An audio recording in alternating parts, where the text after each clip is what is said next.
It was a Wednesday morning in June. The sun was out. The East River sparkled. Nearly 1,400 people, almost all of them women and children, dressed in their best summer clothes, boarded a paddle steamer called the General Slocum for what was supposed to be the happiest day of their year.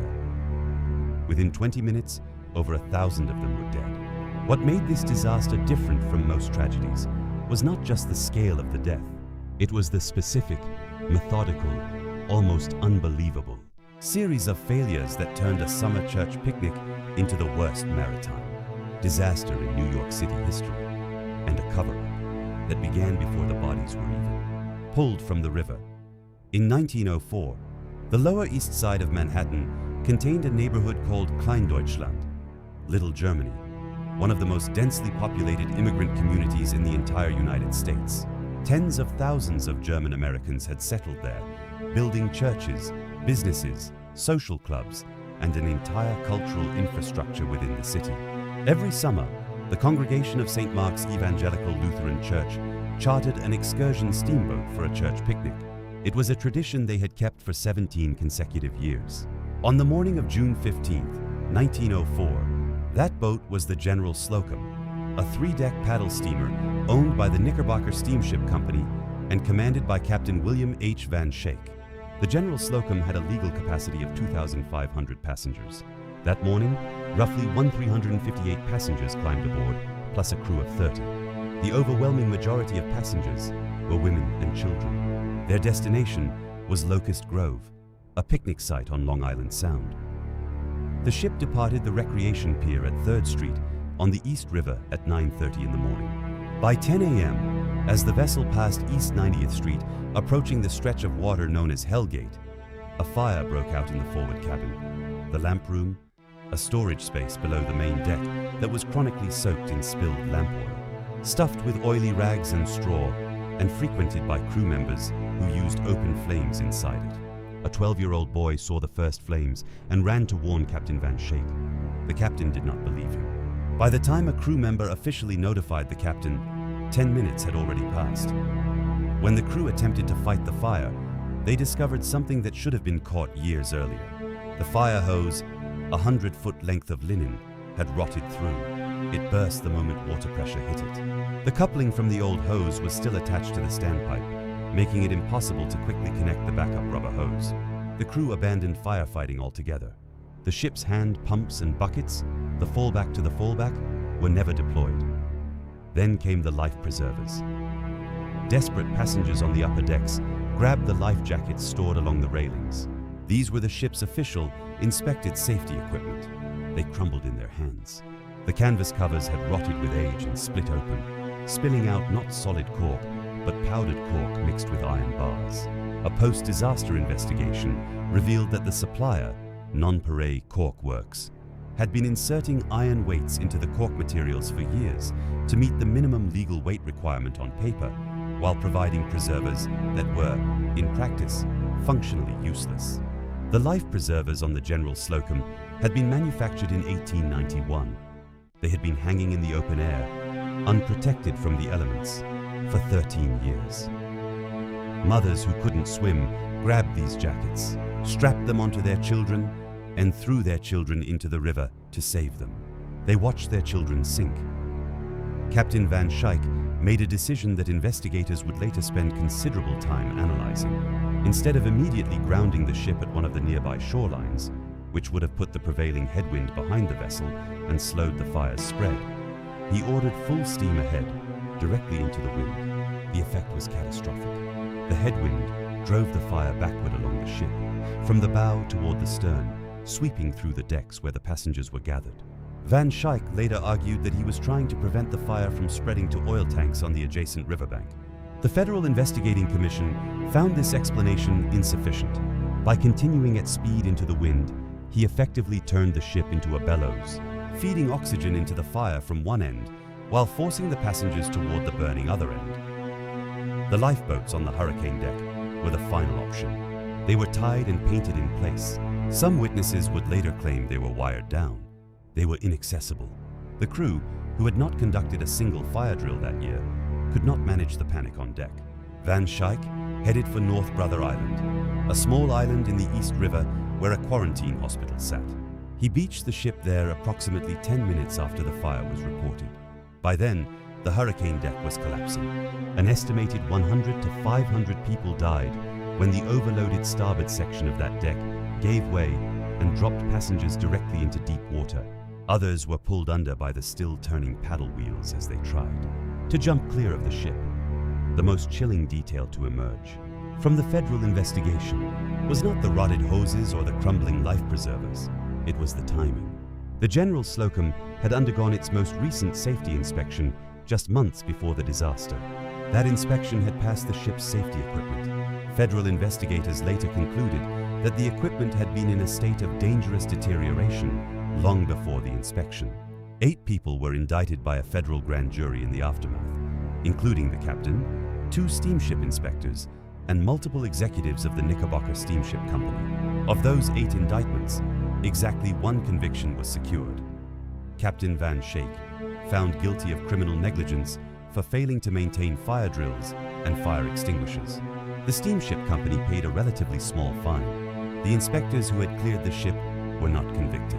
The manufacturer, whose iron-weighted life preservers had killed children in the water, was indicted but not convicted. Van Schaik served 3.5 years at Sing Sing before being paroled. He was eventually fully pardoned by President Taft in 1912. Many of his fellow mariners felt he had been made a scapegoat, while the corporate and institutional failures that made the disaster inevitable were largely insulated from accountability.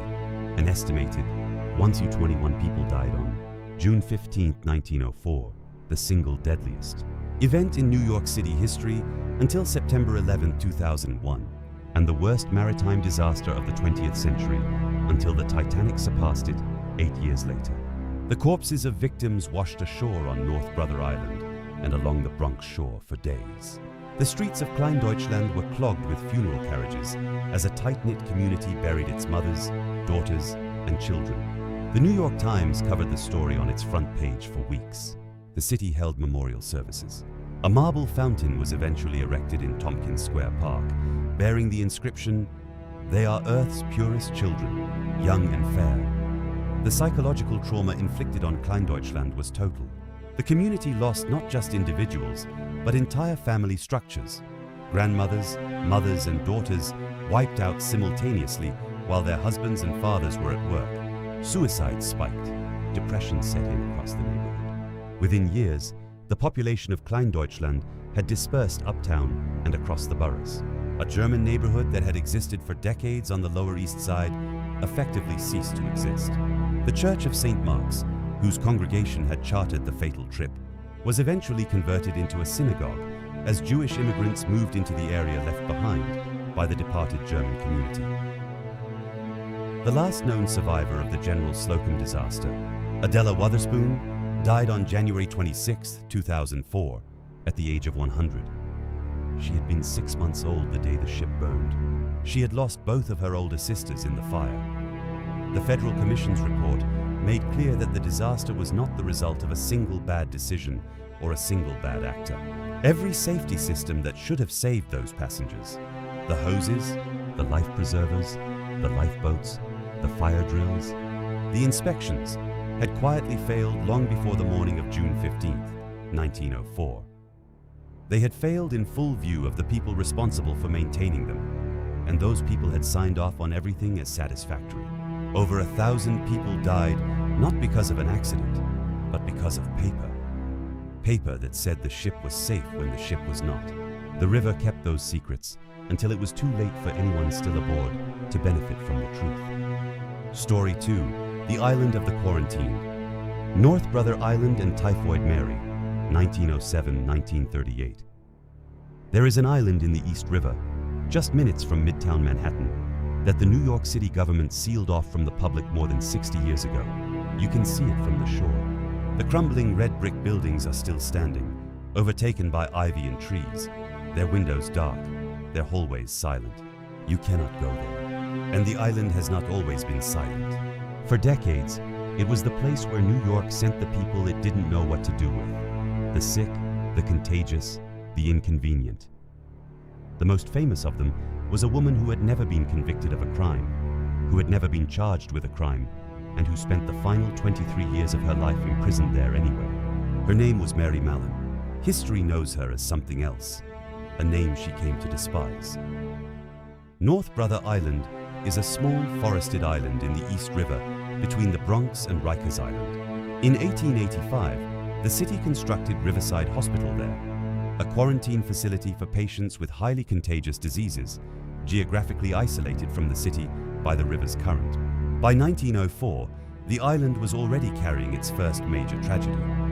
It was on the shore of North Brother Island that the burning General Slocum was beached, and it was hospital staff and patients who waded into the river to pull victims from the water. 3 years after that disaster, a very different kind of patient arrived on the island, one who came not by accident, but by force.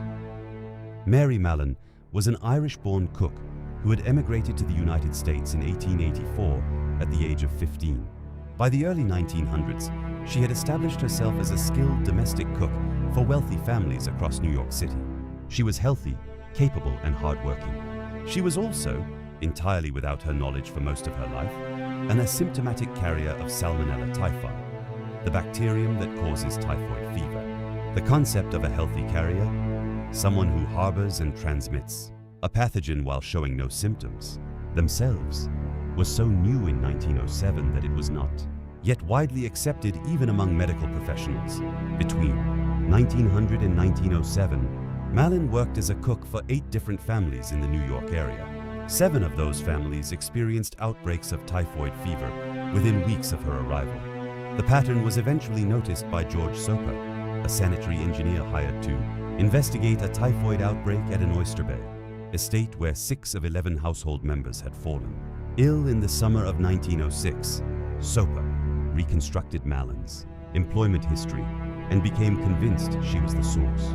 He tracked her to a Park Avenue penthouse where she was currently working and confronted her directly in the kitchen. His approach, by his own admission, involved presenting her without warning with the claim that she was causing disease. Mallon, who had never been sick a day in her working life, responded to this accusation with a carving fork. Soper left without the stool and urine samples he had come to collect. He returned with a physician. She refused again.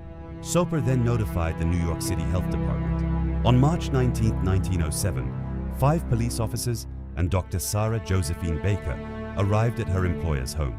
According to Dr. Baker's account, Mallon fought back physically, biting, scratching, and kicking, and had to be physically restrained and forced into an ambulance.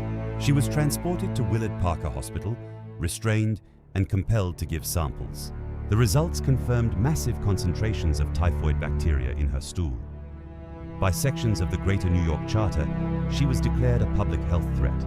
She was sentenced without trial, without legal charges, and without conviction, to quarantine on North Brother Island. The ethical complexity of what happened next is what makes Mary Mallon's story something more than a simple public health case study. Mallon was placed in a small cottage on the island and required to submit urine and stool samples 3 times per week. Authorities proposed removing her gallbladder, where the bacteria were believed to originate. She refused, not unreasonably, given that gallbladder removal in 1907 carried a significant risk of death. She also maintained, consistently, that she did not believe she was making anyone sick. Asymptomatic carriers were not understood even by many doctors. Why would a woman in perfect health believe otherwise? She sued the New York City Health Department for her freedom in 1909. The case was dismissed by the New York Supreme Court. In her letters, she described her treatment with controlled fury, calling herself a guinea pig and noting that she had been denied an eye doctor for 6 months despite a paralyzed eyelid, while being subjected to medications that threatened her kidneys. She wrote to her lawyer, "I wonder how the said Dr. Park would like to be insulted and put in the journal and call him or his wife Typhoid William Park." Her independent samples, sent to a New York laboratory at her own expense, came back negative for typhoid. Nearly a quarter of the official samples taken during her quarantine also tested negative. The tests of the era were inconsistent, the science was contested, and Mary Mallon remained on North Brother Island. In 1910, after nearly 3 years, New York State Commissioner of Health, Eugene Porter, ruled that healthy carriers should not be quarantined indefinitely and ordered her release, on the condition that she never work as a cook again. Mallon agreed. She was released. She returned to cooking within 5 years. The pay as a laundress, the only other work available to a woman of her skills and station, was less than half what she earned as a cook, and she lived perpetually on the edge of poverty. She used false surnames. She moved between hotels, restaurants, and hospital kitchens across the city. In 1915, she took a job at Sloan Hospital for Women in New York City. 25 people were infected in an outbreak. 2 died. Soper identified her from witness descriptions and her handwriting. Police pursued her. She was caught while delivering food to a friend on Long Island. On March 27, 1915, Mary Mallon was returned to North Brother Island for the second time. There was no trial. There was no conviction. She was simply returned, by administrative order, to the quarantine island. She would never leave again. The ethical and legal questions surrounding her case have never been fully resolved. By the time she died in 1938, the New York City Health Department had identified more than 400 other healthy typhoid carriers in the city. Not one of them was forcibly confined. Not one spent the rest of their life on an island in the East River. Why Mary Mallon was singled out, whether it was because she had returned to cooking after her release, or because she was an Irish immigrant woman without political connections, or because her fierce resistance to the health establishment made her a more compelling example, is a question that historians continue to debate. After her stroke in 1932, which left half of her body paralyzed, she was confined to the hospital ward. 9 people attended her funeral on November 11, 1938. Her ashes were buried at St. Raymond's Cemetery in the Bronx. Some sources claim a post-mortem examination found live typhoid, bacteria in her gallbladder. George Soper, who had tracked her for decades, wrote that there was no autopsy at all. The Riverside Hospital on North Brother Island was eventually decommissioned. The island itself was last used as a rehabilitation facility for young heroin addicts in the late 1950s and was finally abandoned in 1963. Since then, the buildings have been reclaimed by forest. The brick walls are crumbling. The wards where the sick were housed are dark, their floors rotting, vines threading through the broken windows. No public access has been permitted. The city of New York owns the island and maintains it as a bird sanctuary. No tours run there. No ferry stops there. It sits in the river, completely visible from the shore, impossible to reach, holding everything that happened inside its crumbling walls.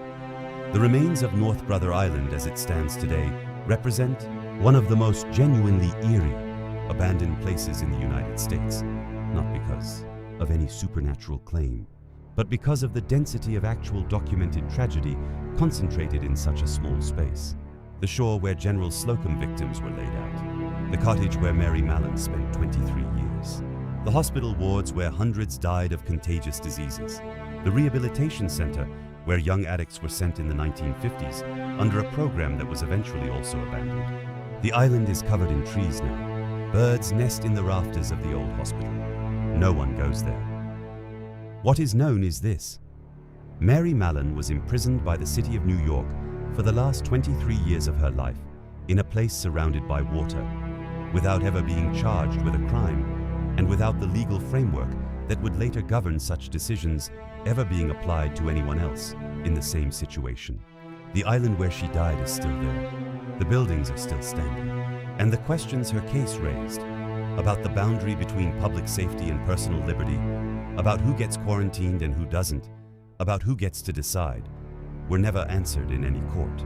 They were just quietly set aside as the river moved on around the island, carrying everything downstream. Story 3, The Last Great Disgrace, Willowbrook and the Legend of Cropsey, 1947-1987. There is a story that Staten Island parents told their children for decades, a warning story, the kind designed to keep children close after dark. It was about a man called Cropsey. He lived in the woods, near an abandoned building on the edge of the borough. He came for children. He was not real, the way urban legends are rarely real.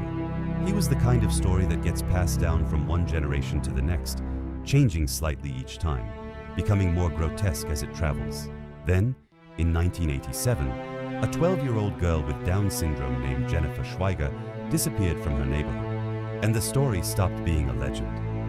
In 1938, plans were drawn up to build a state institution for children with intellectual disabilities on a 375-acre site in the Willowbrook neighborhood of Staten Island. Construction was completed by 1942, but the facility was initially converted into a military hospital during World War II. In October 1947, the New York State Department of Mental Hygiene opened Willowbrook State School and began admitting children. The school was designed to house 4,000 residents at maximum capacity. By 1965, it held over 6,000. For most of its history, Willowbrook was what historians and disability rights advocates have since described as a warehouse, a place where the city deposited children with intellectual and developmental disabilities and largely left them there, out of sight, underfunded, and understood by most of the public not as a place requiring oversight, but as a place requiring nothing more than continued existence. In 1965, U.S. Senator Robert F. Kennedy toured Willowbrook. He described what he found as people living in filth and dirt, their clothing in rags, in rooms less comfortable and cheerful than the cages in which we put animals in a zoo. His visit generated a brief wave of press attention. Then, the attention moved on. Beginning in 1956 and continuing until 1971, researchers from New York University conducted a series of medical studies at Willowbrook. The studies involved deliberately infecting children who were already residents of the institution, with live hepatitis virus, in order to study the progression of the disease and develop a potential treatment. Researchers argued that hepatitis was so endemic within Willowbrook that the children would likely contract it anyway.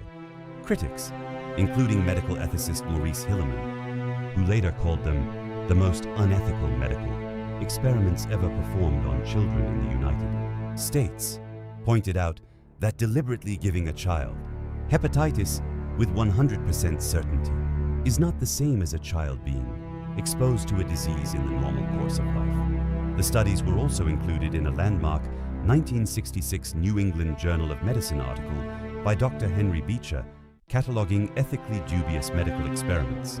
They were eventually discontinued following public pressure. The institution continued to operate. On February 2, 1972, investigative reporter Geraldo Rivera, then at WABC TV in New York, entered Willowbrook with a camera crew.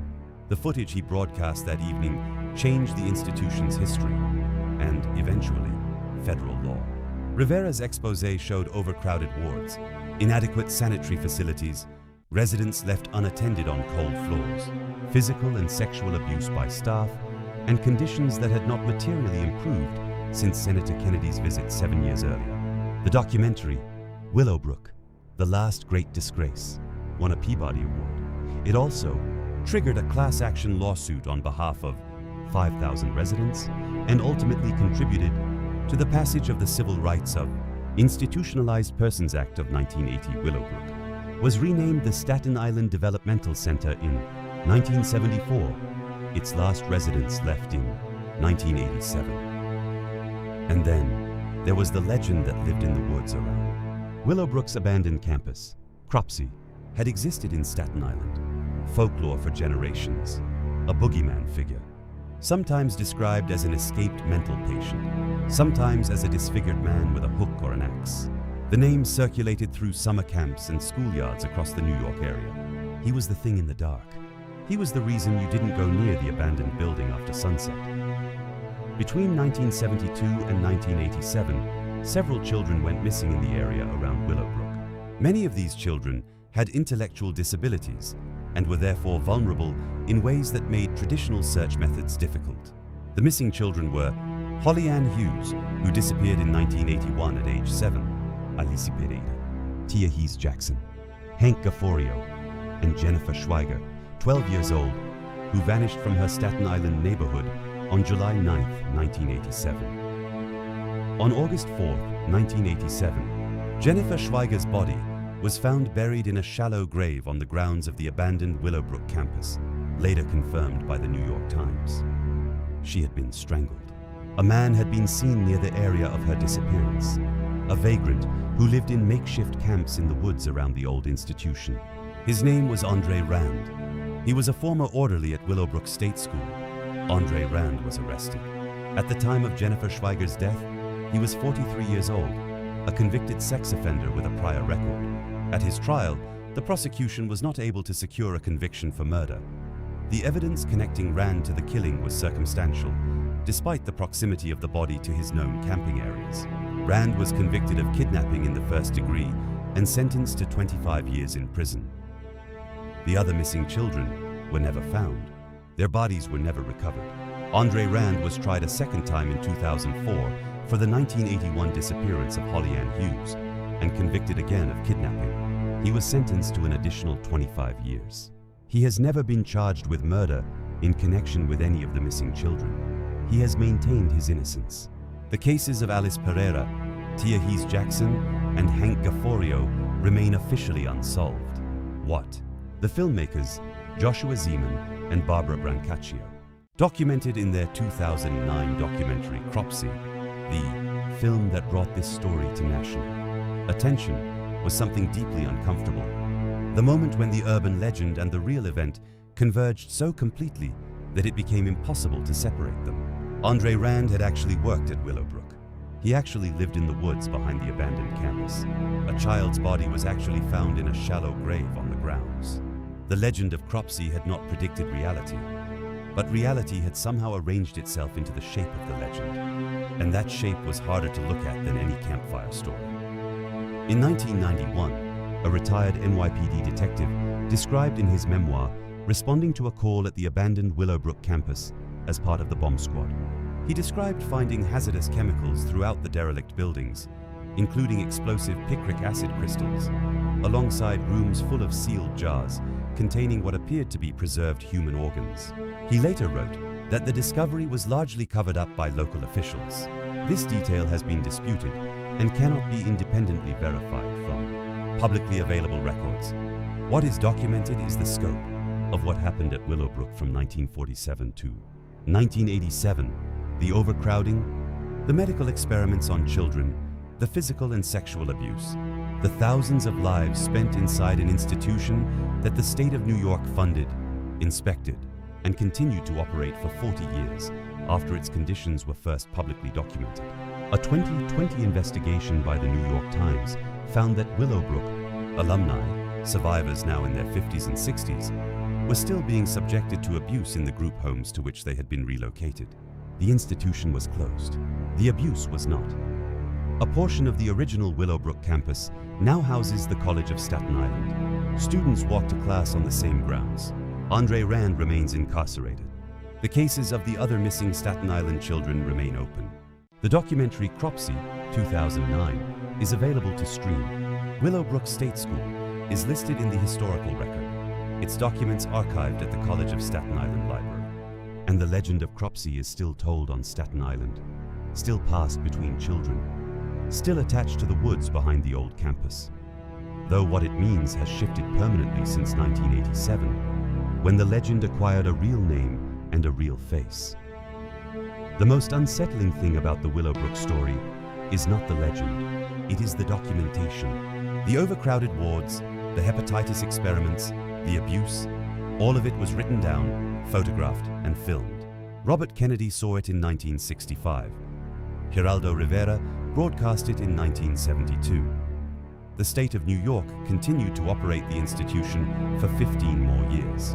The lesson the institution's history ultimately teaches is not that monsters live in the woods. It is that the worst things do not happen in the dark.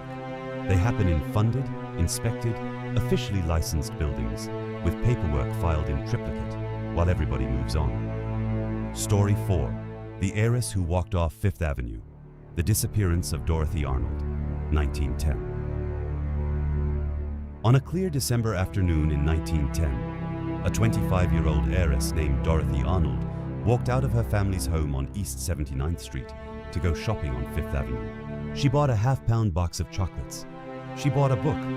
She ran into a friend, said a few words, waved goodbye, and turned to walk home through Central Park. No one who saw her that afternoon noticed anything wrong. No one who knew her expected anything unusual. She simply continued walking and was never seen again. Her disappearance remained front-page news in New York for months. A $1,000 reward was posted. Pinkerton detectives were hired. The police searched the reservoir. Her family spent an estimated $250,000 trying to find her. Not one confirmed trace of Dorothy Arnold was ever discovered. She is still missing. Dorothy Harriet. Camille Arnold was born on July 1, 1885, the daughter of Frances Rose Arnold, a wealthy Manhattan importer of fine goods and perfumes, and a descendant of Mayflower passengers. The family was listed in the social register. Dorothy attended the elite Velton School for Girls and graduated from Bryn Mawr College in 1905, where she majored in literature and language. After returning home, she tried to establish herself as a fiction writer, submitting short stories to McClure's magazine, which rejected them both. In the months before her disappearance, Dorothy had been quietly building a second, hidden life.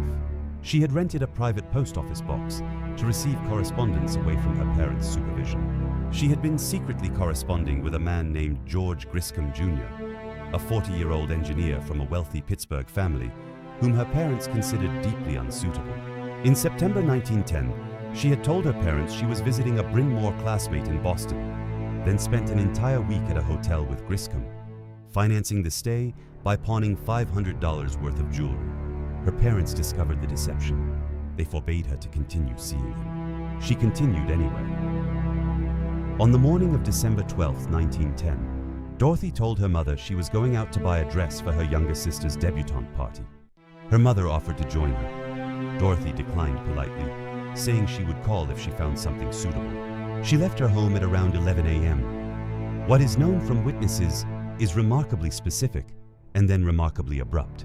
She charged a box of chocolates at the Park and Tilford store at 5th Avenue and 59th Street. She walked 32 blocks south and purchased a book of humorous essays at Brentano's at 27th Street. Outside Brentano's, she encountered a friend named Gladys King, who later recalled that Dorothy seemed cheerful and in good spirits. They spoke briefly about Marjorie's upcoming debutante party. Dorothy said she planned to walk home through Central Park. King turned to leave, then turned back again a moment later. Dorothy waved goodbye. King kept walking. Dorothy Arnold was never seen again. When Dorothy failed to appear for dinner that evening, the family called her friends.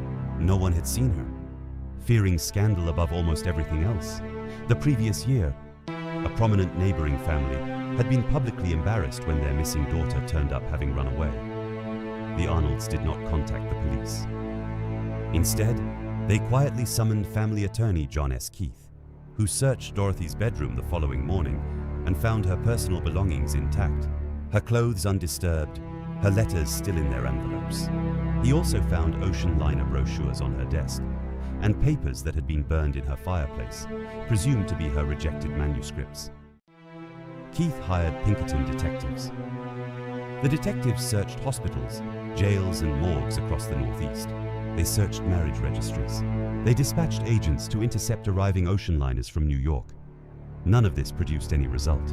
The family waited for weeks before they reported the disappearance to the New York City Police Department. The NYPD finally held a press conference in late January 1911, more than a month after Dorothy had vanished. Her father offered a $1,000 reward, roughly $35,000 in today's money. The story became front-page news in the New York Times. The investigation then uncovered the secret. George Griscom Jr. He was located in Florence, Italy, vacationing with his parents. He denied all knowledge of Dorothy's whereabouts. Dorothy's mother and brother traveled to Italy and confronted him in his hotel room. He maintained his innocence. Dorothy's brother later claimed that the letters Griscom provided from Dorothy contained nothing relevant and destroyed them. The theories that circulated in the years and decades after Dorothy's disappearance were numerous, and none was ever substantiated. Her father believed from the beginning that she had been attacked and murdered in Central Park. The police found this theory unlikely because the reservoir, where he suspected her body had been disposed of, was frozen, solid on December 12th, and a spring search of the thawed water found nothing.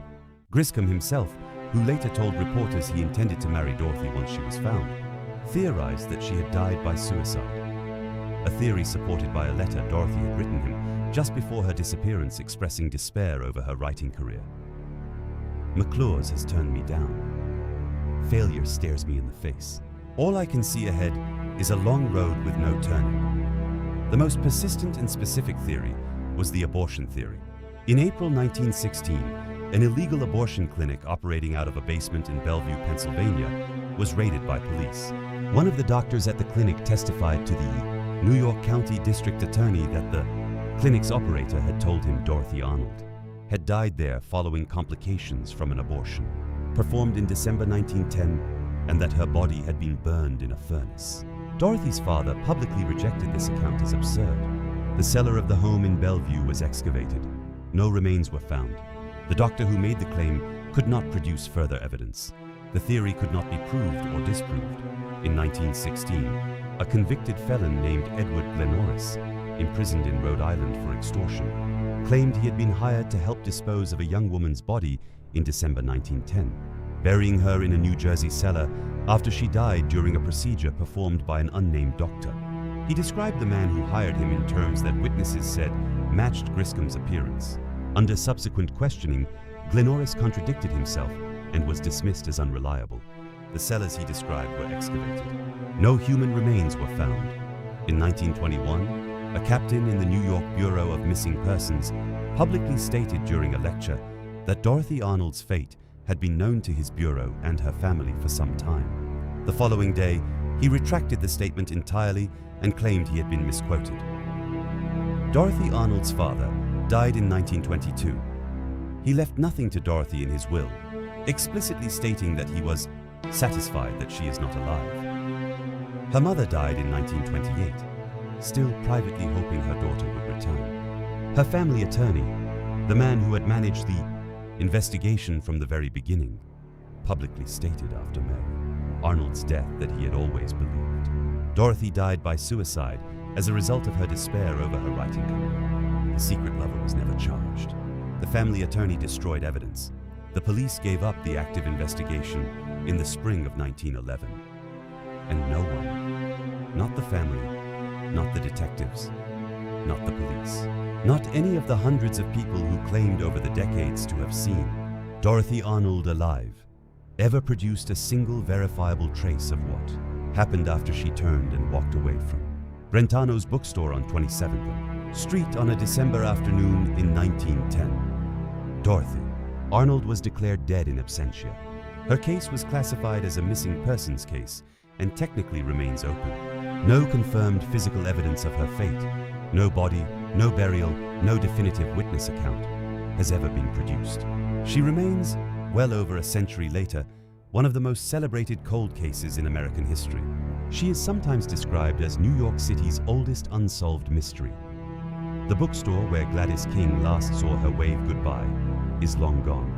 The block at 27th Street and 5th Avenue is occupied by other buildings now, but the case file still exists in the historical record, where it has sat for more than 100 years, containing exactly as many answers as the moment Dorothy Arnold turned and walked away, which is to say, none at all.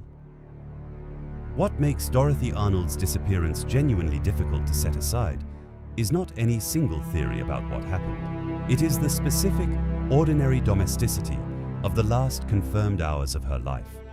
A box of chocolates, a book of humorous essays, a cheerful wave goodbye on a busy street, followed by absolute silence. No scandal, no drama, no raised voices. Just a young woman who walked into an ordinary New York afternoon and did not come back, and a city of 4 million people that offered no explanation. Not then, not ever. Story 5. The Locked Door. The Triangle Shirtwaist Factory Fire, 1911. On the afternoon of March 25th, 1911, witnesses on the streets of Greenwich Village in Lower Manhattan looked up and saw young women falling from the upper floors of a building on Washington Place. Some were holding hands as they fell. Some fell alone. The people on the sidewalk below could not catch them. They could not get close enough.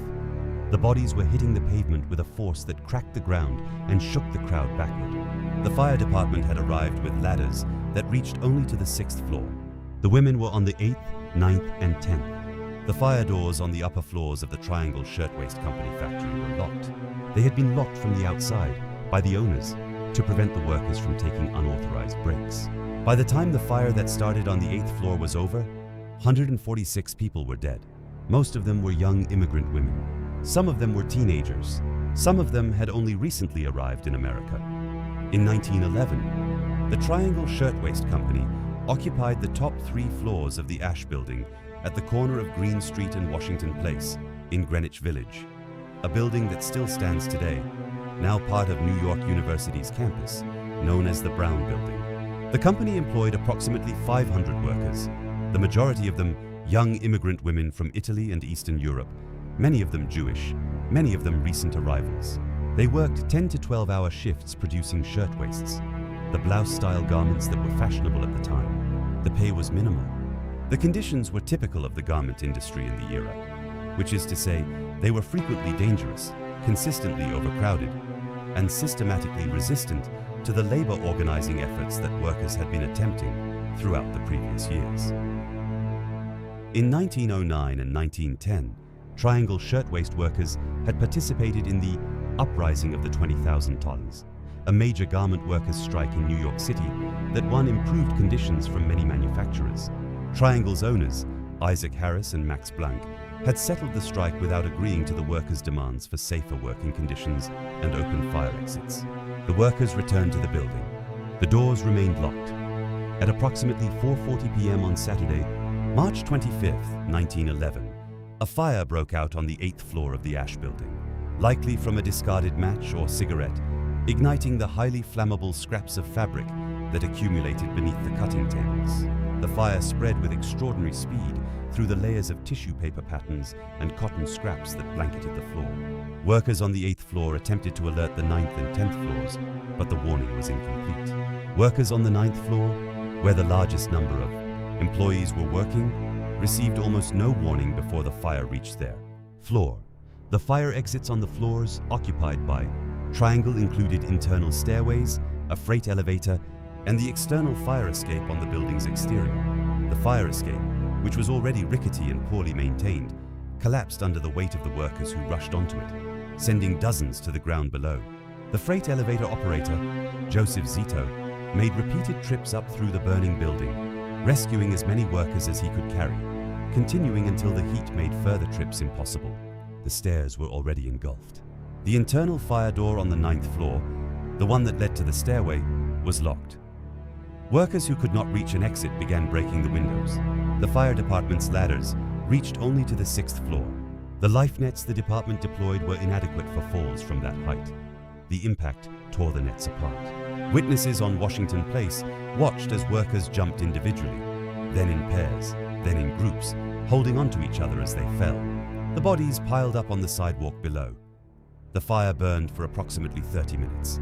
By the time it was extinguished, 146 workers were dead, 123 women and 23 men. The youngest victims were 14 years old. 49 of the dead had jumped or fallen from the building.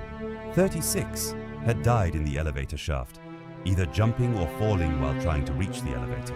Many more died of burns and smoke inhalation inside the building. The bodies were laid out in rows on the sidewalk and transported to a temporary morgue at Charities Pier on 26th Street, a location New Yorkers of the era called, with grim accuracy, Misery Lane. In the days that followed, 100,000 people marched in a funeral procession through Lower Manhattan in the rain.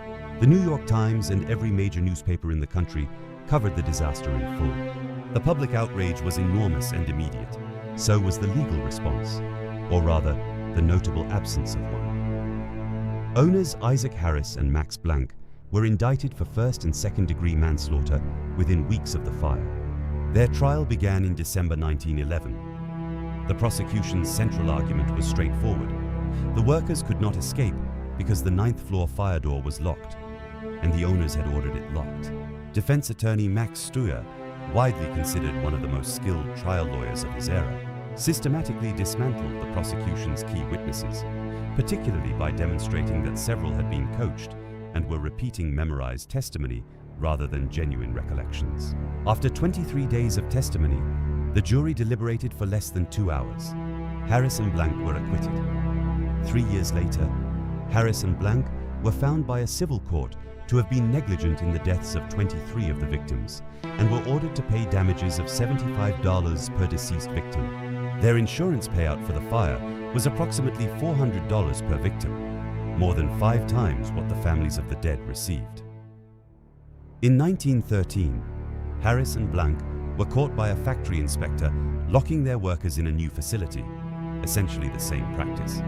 2 years after 146 people had died because of it, they were fined $25. The building where the Triangle Fire occurred is still standing. It is a New York City landmark, a designated historic site. The Brown Building of New York University hosts academic departments. Every year, on March 25th, a memorial ceremony is held at the building's Washington Place entrance.